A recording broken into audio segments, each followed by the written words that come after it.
അസ്സലാമു അലൈക്കും വറഹ്മത്തുള്ളാഹി വബറകാതുഹു. അള്ളാഹുവിനോട് ദുആ ചെയ്യുന്നതിൽ, അള്ളാഹുവിനോട് യാചിക്കുന്നതിൽ അടിമകളാകുന്ന നമുക്ക് ഒരിക്കലും തന്നെ അമാന്തം പാടില്ല, ഉദാസീനത പാടില്ല. അത് അള്ളാഹു സുബ്ഹാനഹു വ തആല കോപിക്കാൻ കാരണമാകും.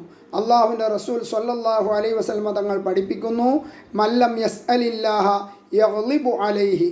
ഒരു മനുഷ്യൻ അള്ളാഹുവിനോട് യാചിക്കുന്നില്ല എങ്കിൽ അവൻ്റെ മേലിൽ അള്ളാഹുവിൻ്റെ കോപം വർഷിക്കുമെന്നാണ് അള്ളാഹുവിൻ്റെ റസൂൽ സ്വല്ലല്ലാഹു അലൈഹി വസല്ലം തങ്ങൾ പഠിപ്പിക്കുന്നത്.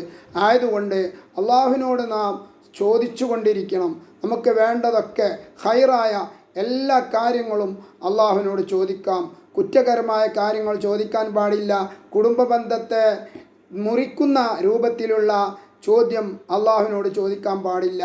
അനുവദനീയമായ എല്ലാ ചോദ്യങ്ങളും യാചനകളും അള്ളാഹുവിനോട് നടത്തിക്കൊണ്ട് അതിന് ഉത്തരം കണ്ടെത്താവുന്നതാണ്. അള്ളാഹു സുബ്ഹാനഹു വ തആല തൗഫീഖ് ചെയ്യുമാറാവട്ടെ. ആമീൻ. വ ആഖിറു ദഅവാന അനിൽ ഹംദുലില്ലാഹി റബ്ബിൽ ആലമീൻ. അസ്സലാമു അലൈക്കും വറഹ്മത്തുള്ളാഹി വബറകാതുഹു.